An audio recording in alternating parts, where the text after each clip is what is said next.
വിമർശനവുമായി CPI സംസ്ഥാന secretary Binoy Viswam. Communist പാർട്ടികൾ ഇപ്പോഴും ദുർബലർ.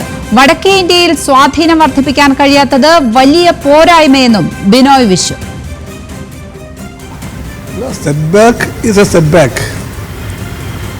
ഇത് പരാജയമാണെന്ന് ഞങ്ങൾ അംഗീകരിക്കുന്നുണ്ട്. ആ പരാജയത്തിൻ്റെ കാരണങ്ങളെപ്പറ്റി സ്വാഭാവികമായിട്ടും ഞങ്ങൾ പഠിക്കണം.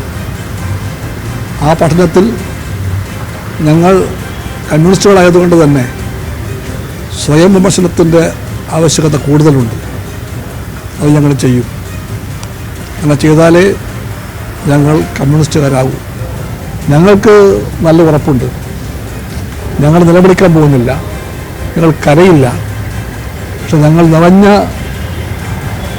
നീതിബോധത്തോടു കൂടെ തന്നെ ഇതിൻ്റെ എല്ലാ പാഠങ്ങളും പഠിക്കും. അത് CPI പഠിക്കും, CPM പഠിക്കും, LDF ഓരോ കക്ഷിയും പഠിക്കും. ഞങ്ങൾ ആവശ്യമായിട്ടുള്ള എല്ലാ തിരുത്തലും വരുത്തും. അതുകൊണ്ട് ഞങ്ങൾക്ക് നല്ല ആത്മവിശ്വാസമുണ്ട്. എല്ലാ പാഠങ്ങളും പഠിച്ച് ആവശ്യമായ എല്ലാ തിരുത്തലുകളും വരുത്തി LDF മുമ്പോട്ട് പോകും. LDF വിജയിക്കുമെന്ന കാര്യത്തിൽ ഒരാൾക്കും സംശയം വേണ്ട. ഇടതുപക്ഷത്തിന് പരാജയത്തോടു കൂടി ഞങ്ങൾ പത്തി മടക്കി അല്ലെങ്കിൽ പടം പടക്കി ഞങ്ങൾ എങ്ങോട്ടും പോകുന്നില്ല. ഞങ്ങൾ ഇവിടെ തന്നെ ഉണ്ടാകും, ജനങ്ങളുടെ കൂടെ ഉണ്ടാകും. ലെവിൻ കെ വിജയൻ ചേരുന്നു വിവരങ്ങളുമായി. ലെവിൻ, ലോക്സഭാ തെരഞ്ഞെടുപ്പ് പരാജയത്തിന് പിന്നാലെയാണ് ഇപ്പോൾ ഈ പരാമർശം വരുന്നത്. ഏത് സാഹചര്യത്തിലായിരുന്നു അദ്ദേഹം ഇത് പറഞ്ഞത്? വിശദാംശങ്ങൾ. ലക്ഷ്മി, ദേശീയ നിലവാരത്തിൽ കമ്മ്യൂണിസ്റ്റ് പാർട്ടികളുടെയും പ്രവർത്തനങ്ങളെ സ്വയം വിമർശനപരമായി വിലയിരുത്തിക്കൊണ്ടാണ് ബിനോയ് വിശ്വം CPI സംസ്ഥാന സെക്രട്ടറി ചില കാര്യങ്ങൾ തുറന്നു പറഞ്ഞത്.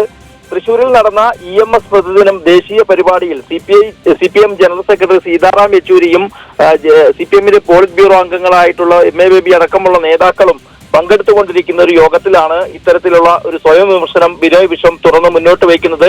കമ്മ്യൂണിസ്റ്റ് പാർട്ടികൾ ഇപ്പോഴും ദുർബലരാണ്. വടക്കേ ഇന്ത്യയിൽ സ്വാധീനം വർദ്ധിപ്പിക്കാൻ കഴിയാത്തത് ഇരു കമ്മ്യൂണിസ്റ്റ് പാർട്ടികളുടെയും പോരായ്മയാണ് എന്ന് അദ്ദേഹം തുറന്നു പറയുന്നു. ഇതുവരെ നമ്മൾ സംസാരിച്ചത് അത്രയും കേരളത്തെയും തെക്കേ ഇന്ത്യയെയും കുറിച്ച് മാത്രമായിരുന്നു. വർത്തമാനകാലം ചില ചോദ്യങ്ങൾ മുന്നോട്ട് വയ്ക്കുന്നുണ്ട്. അതിന് ഉത്തരം പറയാൻ ഇരു കമ്മ്യൂണിസ്റ്റ് പാർട്ടികൾക്കും കഴിയുന്നില്ല എന്നും അദ്ദേഹം പറയുന്നു. അതോടൊപ്പം തന്നെ തൃശൂരിലെ തെരഞ്ഞെടുപ്പ് പരാജയത്തെ മുൻനിർത്തിക്കൊണ്ട് ക്രൈസ്തവ സഭകൾക്കെതിരെ ഒരു പരോക്ഷ വിമർശനം ബിനോയ് വിശ്വത്തിന്റെ ഭാഗത്തു നിന്നുണ്ടായി.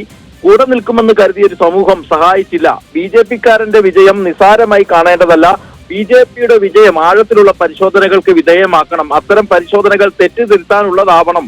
ക്രിസ്ത്യൻ സമൂഹങ്ങളിൽ ഉണ്ടായ മാറ്റങ്ങളെ കുറിച്ച് ഗൗരവതരമായ പരിശോധന വേണം എന്നും ബിനോയ് വിശ്വം പറയുന്നു. അതോടൊപ്പം തന്നെ CPM ഒരിടത്തും കാല് വാരിയിട്ടില്ല എന്നും CPI സംസ്ഥാന സെക്രട്ടറി പറയുന്നു. അത്തരം പ്രചാരണങ്ങൾ മാധ്യമ സൃഷ്ടിയാണ്. പക്ഷേ രണ്ട് പാർട്ടികൾക്കും തെരഞ്ഞെടുപ്പിലടക്കം വലിയ തെറ്റുകൾ സംഭവിച്ചിട്ടുണ്ട്.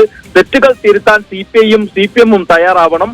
പുത്തൻ ചോദ്യങ്ങൾക്ക് റെഡിമെയ്ഡ് ഉത്തരങ്ങൾ മാത്രം പോരാ, പുത്തൻ ഉത്തരങ്ങൾ തന്നെ ചോദിക്കുന്നവർക്ക് നൽകാൻ ഇരു കമ്മ്യൂണിസ്റ്റ് പാർട്ടികൾക്കും കഴിയണം തുടങ്ങിയ സ്വയം വിമർശനങ്ങളാണ് CPI സംസ്ഥാന സെക്രട്ടറി ഉയർത്തിയത്. തെരഞ്ഞെടുപ്പുമായി ബന്ധപ്പെട്ടുകൊണ്ടുള്ള തൃശൂരിലെ സീറ്റിലെ അടക്കമുള്ള ചില പ്രശ്നങ്ങൾ ഉയർന്നു നിൽക്കുന്ന ഒരു സാഹചര്യത്തിൽ കൂടിയാണ് തൃശൂരിലെ ഒരു വേദിയിൽ CPMലെ പ്രധാന നേതാക്കൾ പങ്കെടുക്കുന്ന ഒരു പരിപാടിയിൽ കമ്മ്യൂണിസ്റ്റ് പാർട്ടിയുടെ സംസ്ഥാന സെക്രട്ടറിയുടെ ഭാഗത്തു നിന്നും ഇത്തരത്തിലൊരു വിമർശനം ഉയർന്നത്. ലക്ഷ്മി.